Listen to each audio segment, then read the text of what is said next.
మోసపూరిత హామీలతో అధికారంలోకి వచ్చిన కూటమి ప్రభుత్వం 2 ఏళ్లు పూర్తి చేసుకోవటం ప్రజాస్వామ్యానికి సిగ్గుచేటని మాజీ మంత్రి వెల్లంపల్లి శ్రీనివాసరావు విమర్శించారు. ఎన్నికల సమయంలో మహిళలకు ఆడబిడ్డ నిధి సహా పలు సంక్షేమ పథకాలను అమలు చేస్తామని హామీ ఇచ్చిన ప్రభుత్వం 2 ఏళ్లు పూర్తవుతున్నా వాటిని అమలు చేయడంలో పూర్తిగా విఫలమైందని ఆరోపించారు. కూటమి ప్రభుత్వ వైఫల్యాలను ప్రజలోకి తీసుకువెళ్లేందుకు ఈ నెల 12న నిర్వహించనున్న వెన్నుపోటుకు 2 ఏళ్లు కార్యక్రమాన్ని విజయవంతం చేయాలని పిలుపునిచ్చారు. వైసీపీ ఆధ్వర్యంలో నిర్వహించనున్న వెన్నుపోటుకు 2 ఏళ్లు కార్యక్రమానికి సంబంధించిన పోస్టర్ ఆవిష్కరణ కార్యక్రమం పశ్చిమ నియోజకవర్గంలోని బ్రాహ్మణ వీధిలో ఉన్న పార్టీ కార్యాలయంలో జరిగింది. ఈ కార్యక్రమంలో మాజీ మంత్రి వెల్లంపల్లి శ్రీనివాసరావు, మాజీ మేయర్ రాయన భాగ్యలక్ష్మి తదితరులు పాల్గొని పోస్టర్ను ఆవిష్కరించారు. ఈ సందర్భంగా మాట్లాడిన వెల్లంపల్లి శ్రీనివాసరావు, ఎన్నికల సమయంలో ప్రజలకు అనేక హామీలు ఇచ్చి అధికారంలోకి వచ్చిన కూటమి ప్రభుత్వం వాటి అమలుపై పూర్తిగా వెనక్కి తగ్గిందన్నారు. ముఖ్యంగా మహిళలకు అందిస్తామని ప్రకటించిన ఆడబిడ్డ నిధి పథకాన్ని ఇప్పటి వరకు అమలు చేయకపోవడం ప్రభుత్వ చిత్తశుద్ధికి నిదర్శనమన్నారు. రైతులు, యువత, మహిళలు, నిరుద్యోగులు సహా అన్ని వర్గాల ప్రజలు ప్రభుత్వ విధానాలతో తీవ్ర నిరాశకు గురవుతున్నారని విమర్శించారు. ప్రజలకిచ్చిన హామీలను గుర్తు చేస్తూ ప్రభుత్వ వైఫల్యాలను ఎండగట్టేందుకు ఈ నెల 12న చేపట్టనున్న ర్యాలీని విజయవంతం చేయాలని పార్టీ శ్రేణులకు పిలుపునిచ్చారు. ప్రజా సమస్యల పరిష్కారం కోసం వైసీపీ నిరంతరం పోరాటం కొనసాగిస్తుందని స్పష్టం చేశారు. మాజీ మేయర్ రాయన భాగ్యలక్ష్మి మాట్లాడుతూ, ప్రజలను మోసం చేసిన కూటమి ప్రభుత్వానికి ప్రజలే తగిన గుణపాఠం చెప్తారన్నారు. ఈ కార్యక్రమంలో పార్టీ నాయకులు, కార్యకర్తలు పెద్ద సంఖ్యలో పాల్గొన్నారు. రేపు 12వ తారీఖుకి 2 సంవత్సరాలు పూర్తవుతుంది. 2 సంవత్సరాలు పూర్తయినప్పటికీ కూడా ఈ దుర్మార్గపు ప్రభుత్వం ఇచ్చిన హామీలన్నీ కూడా తొంగలో తొక్కి ఏ ఒక్క హామీని కూడా అమలు చేయకుండా గతంలో జగన్మోహన్ రెడ్డి గారి కంటే కూడా ఎక్కువ పథకాలు మేము ఇస్తాము, అవన్నీ కంటిన్యూ చేసి ఇంకా అధికంగా ఇస్తామని చెప్పని మోసపూరిత మాటలతో గద్దెనెక్కిన ప్రభుత్వం 2 సంవత్సరాలు పూర్తి చేసుకుంటుంది. పైపెచ్చు పూర్తి చేసుకుని ఏమంటున్నారు, అన్ని పథకాలు మేము అమలు చేసేసాం, మీరు పండగ చేసుకోండి అని చెప్పని ఒక దుర్మార్గపు దుష్ప్రచారం చేయడం. నేను చంద్రబాబు నాయుడు కానీ, పవన్ కళ్యాణ్ కానీ, కూటమి ఉన్న నాయకులందరికీ కూడా సూటిగా ప్రశ్నిస్తున్నాను. మీరు మనస్సాక్షితో మాట్లాడండి. ఏమాత్రం హామీలు మీరు అమలు చేశారు? కనీసం సూపర్ 6లో ఉన్న ఆడబిడ్డ నిధి మీరు అమలు చేశారా? గతంలో జగన్మోహన్ రెడ్డి గారు 45 ఏళ్ళు దాటిన ప్రతి మహిళకి కూడా కాపులకైతే కాపు నేస్తామని, ఓసీలకైతే ఈబీసీ నేస్తామని చెప్పని, బీసీ, ఎస్సీ, ఎస్టీ, మైనార్టీలకైతే చేయూతని చెప్పని 18,000 రూపాయలు ప్రతి సంవత్సరం కూడా క్రమం తప్పకుండా మహిళల ఖాతాలో వేసిన మహామనిషి మా జగన్మోహన్ రెడ్డి గారు. మీరు ఆడబిడ్డ నిధి గురించి ఏం చెప్పారు? నెలకి 1,500 రూపాయలు మేము ఇస్తాము, మీ ఇంట్లో ఒకళ్ళుంటే కనుక 1,500, ఇద్దరుంటే 3,000, ముగ్గురుంటే 4,500, నలుగురుంటే 6,000 అని చెప్పని ఎన్నికల ముందు చంద్రబాబు నాయుడు కానీ, పవన్ కళ్యాణ్ కానీ ఓదర కొట్టారో కొట్టలేదా? ఇంకొక మంత్రి నిమ్మల రామానాయుడు అయితే కనుక నీకు 15,000, నీకు 1,500, నీకు 15,000 అని చెప్పని ప్రచారం చేసి, తప్పుడు ప్రచారాలు చేసి మీరందరూ కూడా వాగ్దానాలు నెరవేర్చకుండా రాష్ట్ర ప్రజలకి వెన్నుపోటు పొడిచి 2 ఏళ్లు పూర్తవుతుంది. ఇప్పటికీ ఆడబిడ్డ నిధి లేదు, నిరుద్యోగ భృతి లేదు, 50 ఏళ్ళకే పెన్షన్ ఇస్తా అన్నారు. గతంలో జగన్మోహన్ రెడ్డి గారు ముఖ్యమంత్రి కాకముందు 65 ఏళ్ళకి పెన్షన్ ఉండేదాన్ని. జగన్మోహన్ రెడ్డి గారు దాన్ని 60 ఏళ్ళకి మార్చి 3,000 రూపాయలు క్రమం తప్పకుండా ప్రతి నెల 1వ తారీఖు ఉదయం 5 గంటల నుంచి 6 గంటల లోపే వాళ్ళందరికీ పెన్షన్ అందించిన ఘనత జగన్మోహన్ రెడ్డి గారిది. మీరు 50 ఏళ్ళకి మేము పెన్షన్ ఇస్తాము, 4,000 రూపాయలు పెన్షన్ ఇస్తామని చెప్పని సుమారు గతం కంటే కూడా 5 లక్షల పెన్షన్ తీసేసిన ఘనత ఈ కూటమి ప్రభుత్వానిది. ఎప్పుడైనా కానీ వయసు తగ్గించినప్పుడు పెన్షన్లు పెరుగుతాయా తగ్గుతాయా? గతంలో జగన్మోహన్ రెడ్డి గారికి ఇచ్చిన పెన్షన్ల కంటే కూడా ఎందుకు మీరు తక్కువ ఇస్తున్నారు ఈరోజు? అంటే 50 ఏళ్ళకి పెన్షన్ అమలే లేదు. అదేవిధంగా గతంలో ఇచ్చిన పెన్షన్లు కూడా కోత విధించి వివిధ వంకలు చెప్పి కనీసం కొత్త పెన్షన్ 2 ఏళ్ళు అయితే కూడా ఒక్క పెన్షన్ కూడా కొత్తది మంజూరు చేసిన పరిస్థితి ఈ కుటుంబ ప్రభుత్వం లేకపోవడం చాలా బాధాకరం. అదేవిధంగా ఫ్రీ బస్సు ఇంతకుముందు గతంలో ఏం చెప్పాడు చంద్రబాబు నాయుడు, మీరు తిరుపతి నుంచి అరసవల్లికి, అరసవల్లి నుంచి శ్రీశైలానికి, మీ ఇష్టం వచ్చినట్టు తిరగమని చెప్పని 16 కేటగిరీల బస్సులు ఉంటే కనుక దాంట్లో 5 బస్సులకు మాత్రమే అరాకొరతో అనుమతులు ఇచ్చి మహిళల్ని మళ్ళీ మోసం చేశాడు చంద్రబాబు నాయుడు. ఏదైతే కూటమి నాయకులు పూర్తి స్థాయిలో ఆంధ్ర రాష్ట్ర ప్రజల్ని మోసం చేసి 2 ఏళ్ళు అయిన సందర్భంగా మా మాజీ మంత్రివర్యులు వెల్లంపల్లి గారి ఆధ్వర్యంలోన మా కార్పొరేటర్లు, మాజీ చైర్మన్లు, మాజీ డైరెక్టర్లు, అలాగే రాష్ట్ర స్థాయి, జిల్లా స్థాయి నాయకులు, మా కార్యకర్తలు, మా నాయకులందరం కలిసి ఈరోజు ప్రెస్ మీట్ ఏర్పాటు చేసుకోవడం జరిగింది. ఏదైతే ప్రజల్ని గత 2 ఏళ్లుగా పిల్లల దగ్గర నుంచి వృద్ధుల వరకు, రైతుల నుంచి ఉద్యోగస్తుల వరకు, ముఖ్యంగా మహిళల్ని పూర్తి స్థాయిలో వెన్నుపోటు పొడిచిన చంద్రబాబు నాయుడు గారు కానీ, లోకేష్ గారు కానీ, లేకపోతే పవన్ కళ్యాణ్ గారు కానీ, లేకపోతే బీజేపీ నాయకులు కానీ, ఈ కూటమి నాయకులు అందరూ కలిసి పూర్తిగా ఆంధ్ర రాష్ట్ర ప్రజల్ని మోసం చేయటం అన్నది జరిగింది. వీళ్ళు మోసపూరితమైన హామీలు, అలవకాని హామీలు ఇచ్చి ఆ రోజు గద్దెనెక్కి సిగ్గు లేకున్నా మేము పూర్తి స్థాయిలో అమలు చేసుకున్నాము అని చెప్పి మీటింగుల్లోన 4 సార్లు సీఎం, 40 ఏళ్ళ ఇండస్ట్రీ అయిన వ్యక్తి ఇలాంటి అబద్ధపు మాటలు చెప్పడము ప్రజలు ఎంత నవ్వుకుంటున్నారంటే, మమ్మల్ని దగా చేసి ఈ రకమైన మాటలు ఎలా చెప్పగలుగుతున్నారు ఈయన అని చెప్పి రోజు వాళ్ళు బాధపడుతున్నారు. ఇలాంటి ఒక భస్మాసురుణ్ణి తీసుకొచ్చి మా నెత్తి మీద పెట్టుకున్నామని ఏ రకంగా వాళ్ళు పోపోతున్నారంటే 2029లోన ఈ ఒక పరిపాలన సెగ అన్నది 2029లో ఖచ్చితంగా వాళ్ళకి తెలిసొస్తుంది. అంతమైపోవాలని కోరుకుంటూ, ప్రజలకి మంచి జరగాలని కోరుకుంటూ మా నాయకుడు వైఎస్ జగన్మోహన్ రెడ్డి గారు మరి ఇచ్చినటువంటి ఆదేశానుసారం వెన్నుపోటుకు 2 ఏళ్ళు అంటూ మరి ప్రజల్లోకి వెళ్ళమని మరి తెలియజేయడం జరిగింది. ఆయన ఇచ్చిన ఆదేశానుసారం మరి ఈ రోజున మాజీ మంత్రి వర్యులు వెల్లంపల్లి శ్రీనివాసరావు గారు వారి సారథ్యంలో ఈ రోజున వారి కార్యాలయంలో మరి మా వైఎస్ఆర్ కుటుంబ సభ్యులందరం కలిసి, మేయర్ గారు, చైర్మన్స్, అట్లా ఇతరత్ర అన్ని విభాగాల్లో పదవుల్లో ఉన్నటువంటి ప్రతి ఒక్కరం కూడా కలిసి ప్రజలకు జరుగుతున్నటువంటి అన్యాయాన్ని ప్రజలకు తెలియపరచడానికి, ప్రజలతో మమేకం అవడానికి ముందుకు రావడం జరిగింది. అంతేకాదు ఈ కార్యక్రమాన్ని పెద్ద ఎత్తున మరి 4వ తారీఖు నుంచి 12వ తారీఖు వరకు ప్రజల్లోకి తీసుకువెళ్ళి ప్రజల పక్షాన నిలబడి ఈ యొక్క ప్రభుత్వం యొక్క మెడలు ఉంచే ప్రయత్నం అయితే మేము చేయబోతా ఉన్నాం.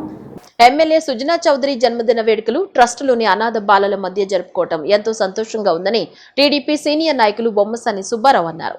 తన పాలనా దక్షతతో, సుజనా ఫౌండేషన్ చొరవతో అభివృద్ధికి ఎమ్మెల్యే సుజనా బాటలు వేస్తున్నారని తెలిపారు. మాజీ కార్పొరేటర్ మహమ్మద్ అబ్దుల్ ఖాదర్ ఆధ్వర్యంలో భవానీపురం ఎస్కేసివి చిల్డ్రన్స్ ట్రస్టులో ఎమ్మెల్యే సుజనా చౌదరి జన్మదిన వేడుకలు ఘనంగా నిర్వహించారు.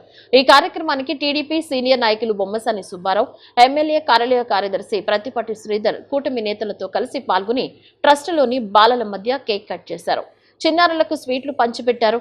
ఈ సందర్భంగా టీడీపీ సీనియర్ నాయకులు బొమ్మసాని సుబ్బారావు మాట్లాడుతూ, ఎమ్మెల్యే సుజనా చౌదరి జన్మదిన వేడుకలు ట్రస్టులోని అనాథ బాలల మధ్య జరుపుకోవటం ఎంతో సంతోషంగా ఉందన్నారు. పశ్చిమంలో అవినీతి రహిత పాలన అందిస్తూ ఏపీలోని నియోజకవర్గాన్ని అభివృద్ధిలో అగ్రగామిగా నిలిపారన్నారు. మాజీ కార్పొరేటర్ మహమ్మద్ అబ్దుల్ ఖాదర్ మాట్లాడుతూ, తన పాలనా దక్షతతో, సుజనా ఫౌండేషన్ చొరవతో అభివృద్ధికి ఎమ్మెల్యే సుజనా బాటలు వేస్తున్నారని తెలిపారు. అనాథ బాలలు ఉన్న ఎస్కేసివి చిల్డ్రన్స్ ట్రస్ట్ అభివృద్ధి విషయాన్ని సుజనా చౌదరి దృష్టికి తీసుకెళ్తామన్నారు. కార్యక్రమంలో కూటమి నేతలు Jayabalan, Sandhani, Allanki Srinivas, warden John Wesley, CWO Jhansirani పాల్గొన్నారు.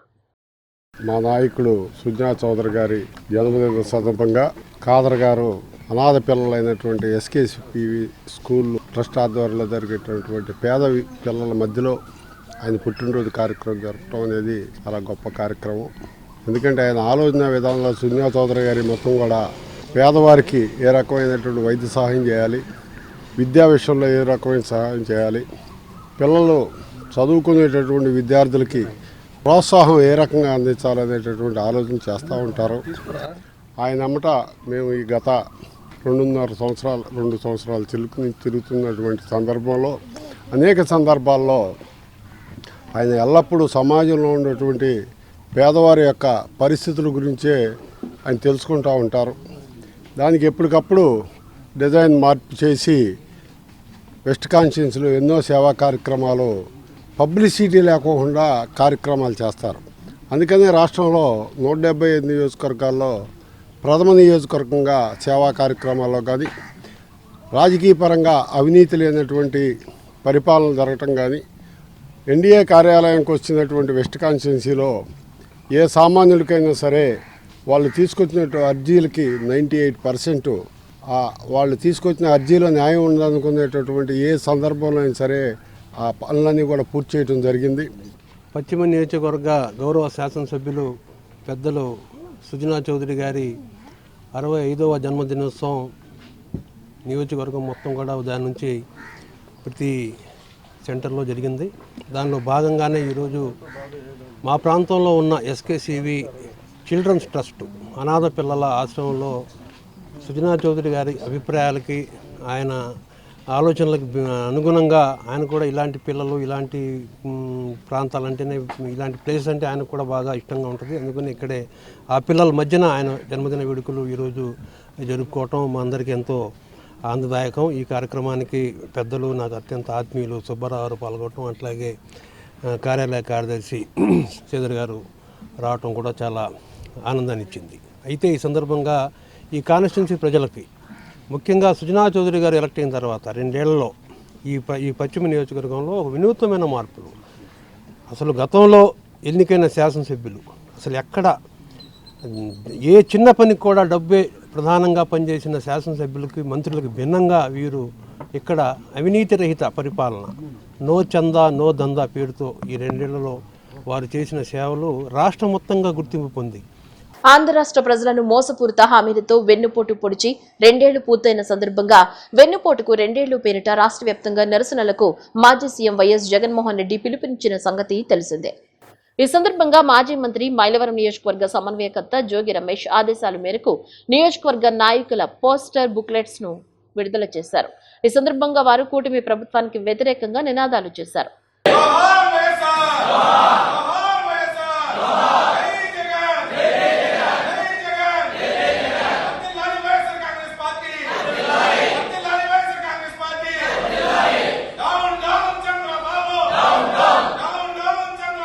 నిడమానూరు గ్రామ అభివృద్ధి మరియు చెరువు ఆక్రమణల అంశంపై వైసీపీ జిల్లా అధికార ప్రతినిధి మాజీ సర్పంచ్ శీలం రంగారావు చేసిన ఆరోపణల్ని నిడమానూరు తెలుగుదేశం పార్టీ నాయకులు తీవ్రంగా ఖండించారు.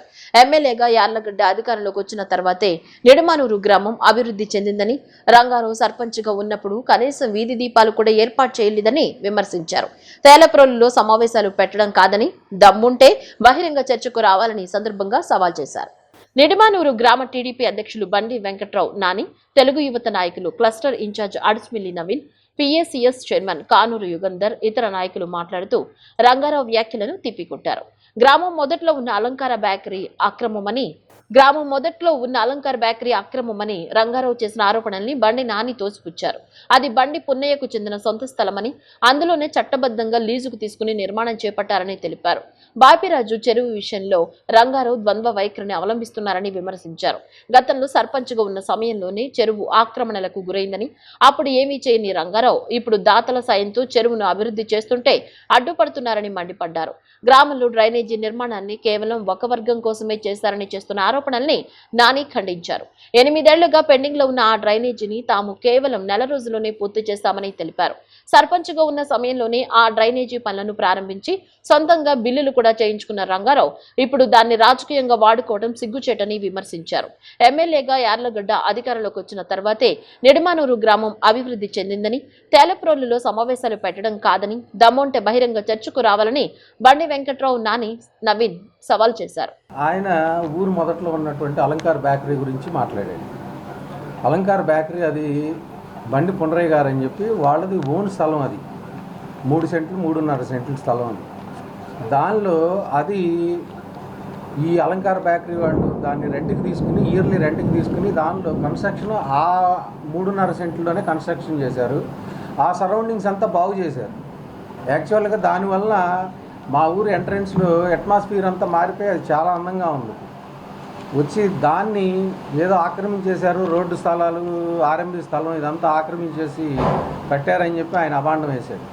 వచ్చి రేపొద్దున రోడ్లు డెవలప్ చేసుకున్నప్పుడు తీయాల్సి వస్తే తీసేస్తారు. ఇప్పుడు వచ్చి దానిలో కన్స్ట్రక్షన్ ఏమీ లేదు, ఓన్ ప్లేస్లోనే కన్స్ట్రక్షన్ ఉంది ఒకటి. ఓపెన్ జిమ్ము ఇవన్నీ పెట్టుకోవడానికి మేము చేస్తామని చెప్పి ముందుకు వస్తే వాళ్ళని చేసుకోమన్నాం. వాళ్ళు ఏంటంటే మేము మొత్తం పని అంతా చేసి గ్రామ సభ పెట్టి మేమందరం వచ్చేంత వరకు మా పేర్లు ఎక్కడ బయటకు చెప్పొద్దు అన్నారు. కాబట్టి మేము ఎవరికి చెప్పలేకపోయాం అన్నమాట. దానిలో కూడాను మా స్వార్థం కోసం ఏదో మేము చేస్తున్నట్టు మా మీద అబండాలు వేసాడు ఆయన. ఇప్పుడు ఇంకొకటి అన్యాక్రాంతం చేశారు. ఫారింగ్ రోడ్లో వెంచర్ వేశారు వాళ్ళు, సిద్ధార్థ ఇన్ఫ్రా వాళ్ళు వెంచర్ వేసి దానిలో కాలం ఆక్రమించేశారు. 7 సెంటు దాకా స్థలం ఆక్రమించారు. అట్లాగే వాళ్ళైతే ఓపెన్గా చెప్తా ఉన్నారు, మేము సిఆర్డిఏ నామ్స్ ప్రకారం మేము కడతా ఉన్నాం, ఇరిగేషన్ వాళ్ళు వచ్చి చూశారు, ఆ కాలువ మేము ఎటువంటి ఆక్రమణ లేదు, మీరు నిరభ్యంతరంగా మీరు సర్వే పెట్టుకుని ఆ కాలువలో ఏదన్నా మేము ఆక్రమించుంటే మీరు తీసుకోండి అని చెప్పారు వాళ్ళు. 2 సార్లు సర్వే పెట్టించాం. సర్వే పెట్టి చూసినా కానీ ఎవరికి సమాధానం చెప్పలేకపోయారు. అదే సామెత ఉంది చూసారా, కొత్త పిచ్చోడికి పొద్దెరగదు అన్నట్టుగా. అతనికి మొన్న అధికార ప్రతినిధి హోదా వచ్చింది, నిన్న ప్రెస్ మీట్ పెట్టాడు. అతను ఏంటంటే నిన్నటి దాకా మాట్లాడినాడు, మొన్నటి దాకా మాట్లాడి నన్ను ఎందుకు మాట్లాడాడు, మొన్నటి దాకా అతనికి సర్పంచ్ పదవి ఉంది. ఆ సర్పంచ్ పదవి ఉన్నప్పుడు అతను చేసిన అవినీతి, అతను చేసిన ఇవి అన్నీ బయటకు వస్తాయని చెప్పి సైలెంట్గా ఉన్నాడు. ఇప్పుడు ఏంటంటే పిచ్చివాగుడు, పిచ్చి మాటలు మాట్లాడి పిచ్చి ప్రలాపనలు చేసి అందరి మీద బొరజల్లితే ఇక్కడ ఎవడో ఊరుకునేవాడు ఎవడో లేడు. అయితే అతను ఆ బేకరీకి సంబంధించి ఇక్కడ అన్యాక్రాంతం చేశారు, 10 సెంటు తీసుకున్నారు, 9 సెంటు తీసుకున్నారు, 3 కోట్లు 4 కోట్లు అని చెప్పి చెప్తున్నాడు కదా. అది రిజిస్టర్డ్ డాక్యుమెంట్ ఉంది, ప్రెస్ వారికి కూడా ఇది ఇస్తాం. దాంట్లోనే కన్స్ట్రక్షన్ చేశారు, దానిలోనే అది బేకరీ వారికి మనం లీజ్కి ఇవ్వడం జరిగింది. మిగతాది కూడా నేషనల్ హైవేకి సంబంధించింది, దాని బ్యూటిఫికేషన్ మాత్రమే చేశారు. వాళ్ళ సొంత డబ్బుతో వాళ్ళకి డబ్బులు ఎక్కువయ్యి నేషనల్ హైవే భూమిని బ్యూటిఫికేషన్ చేయడం జరిగింది. నెక్స్ట్ పాయింట్ నెంబర్ 2 వచ్చేటప్పటికి దాంట్లో ఇంకో ప్రాబ్లం ఏంటంటే, అసలు అతనికి ఆ సైట్ మీద అతనికి ఉన్న ప్రాబ్లం ఏంటంటే, గతంలో అతను ఆ సైటు కబ్జా చేయడానికి ప్రయత్నించాడు అతను సర్పంచ్ అయిన తర్వాత. అప్పుడు వాళ్ళు ఒప్పుకోవాలి, ఇది అందరికీ ఊర్లో పెద్దలందరికీ తెలుసు, అందరి దగ్గరికి వచ్చారు. సరే అలాగని నేను డబ్బులు ఇస్తానని చెప్పి దాన్ని ఎంతో కొంత ఇచ్చి కొనుక్కుందామని ట్రై చేశాడు, అప్పుడు ఒప్పుకోవాలి. తర్వాత వాళ్ళు రెంట్కి ఇచ్చుకోవడానికి ప్రయత్నిస్తే 4 లక్షల రూపాయలు డబ్బులు తీసుకున్నాడు. అక్షరాలు 4 లక్షల రూపాయలు డబ్బులు తీసుకొని దాన్ని రెంట్కి ఇప్పించుకున్నాడు. మళ్ళీ ఒక 6 నెలలు సంవత్సరం పోయిన తర్వాత మళ్ళీ వాళ్ళని ఖాళీ చేయించాడు అప్పుడున్న ఈవోని ఉపయోగించి. వాళ్ళని అంత ఇబ్బంది పెట్టడం వల్ల వాళ్ళకి ఇదయ్యి వాళ్ళు ఇప్పుడు దీనికి లీజ్ చేసుకుంటే మళ్ళీ ఇప్పుడు కూడా వాళ్ళ మీద బొరజల్లి ఇప్పుడు దానిలో కూడా ఇది కన్స్ట్రక్షన్ చేసి దీన్ని బేకరీకి ఇచ్చినప్పుడు కూడా డబ్బులు అడిగాడు. ఆ డబ్బులు ఇవ్వనందుకు ఒకే ఒక కారణంతో ఆ రోజు అతను ఇవాళ ఇది రాద్ధాంతం చేస్తున్నాడు. ఆ రోజు చేయొచ్చు రాద్ధాంతం, ఆ రోజు చేయలే. ఎందుకనంటే అతను ముట్టి కింద చాలా ఉన్నాయి కదా, అతని మీద ఆల్రెడీ PGRS కంప్లైంట్ ఉంది. నందిగామ నియోజకవర్గంలోని చందలపాడు మండలం తోట రావులపాలెం గ్రామంలో ముస్లిం బీసీ కాలనీల్లో సైకోలు దుండగులు ప్రజలను భయభ్రాంతులకు గురి చేస్తున్నారు. రాత్రి వేళ ఇళ్లపై రాళ్లతో దాడి జరుగుతుండటంతో నిద్ర లేకుండా జాగారం చేస్తున్నారు. ముస్లిం మహిళలు ఈ విషయాన్ని తెలుగుదేశం పార్టీ రాష్ట్ర నాయకురాలు వెలగాల నూకరమ్మ దృష్టికి తీసుకురావడంతో ఆమె బాధితులతో మాట్లాడి ధైర్యం చెప్పారు. ఎస్ఐ ధర్మరాజుకు విషయం తెలిసి కానిస్టేబుల్ తో పహారా ఏర్పాటు చేయించారు. దీంతో ముస్లిం బీసీ కాలనీ వాసులు నూకాలమ్మకు ధన్యవాదాలు తెలిపారు. ఈ ప్రాంతంలో త్వరలో సీసీ కెమెరా ఏర్పాటు చేసే విధంగా పోలీసులతో మాట్లాడతామని ఆమె హామీ ఇచ్చారు. 4 రోజుల క్రితం డాక్టర్ ఆర్ఎంపీగా చేసినటువంటి జాన్ అనే అబ్బాయి నాకు ఫోన్ చేశాడు. ఫోన్ చేసి అక్క ఇట్లా దొంగలాడావిడిగా ఉంది, అప్పుడు పోయినసారి మీరే కదా వచ్చారు, అప్పుడు సిఐ గారిని ఎస్ఐ గారిని తీసుకొచ్చాను నేను. వాళ్ళు వచ్చి ఒక 2 రోజులు తిరిగి ఏదో డ్యూటీ కానిస్టేబుల్స్ని పంపించి డ్యూటీ చేయించారు. ఇక్కడ ఉదయం తెల్లారి వరకు ఉన్నారు వాళ్ళు. 2-3 రోజుల్లోనే సమస్య అయిపోయింది. ఒకసారి రారా అంటే ఏదో అడవుడు అయ్యి ఉంటుంది, అమ్మ రాళ్ళు ఎందుకు వేస్తారు, చూడండి ఏం జరుగుతుందో, మీరు కొంచెం రాత్రిపూట తిరిగి చూడండి అని చెప్తాను. ఈ డాబా మీద ఒక 4-5 కుటుంబాలు వచ్చి పడుకొని కాపలా కాస్తున్నాయి. తర్వాత అక్కడక్కడ మొత్తం తిరిగొచ్చి బైక్ మీద తిరిగొచ్చారు. 150 మంది సుమారుగా, అందరు కూడా బజార్లోనే తిరుగుతున్నారు. ఆ ఏసీ టైం ఎలా ఉంటుందో తెలుసా, 10:30, 11 రాత్రిపూట, 7:30, 11, 2 ప్లస్ ఒక రోజు అయితే 7ంటికేనంట. 7ంటప్పుడు వేసాక ఎవడో సైకో దొంగేం కాదు. బులెటిన్ ముగించే ముందు హెడ్లైన్స్ మరోసారి.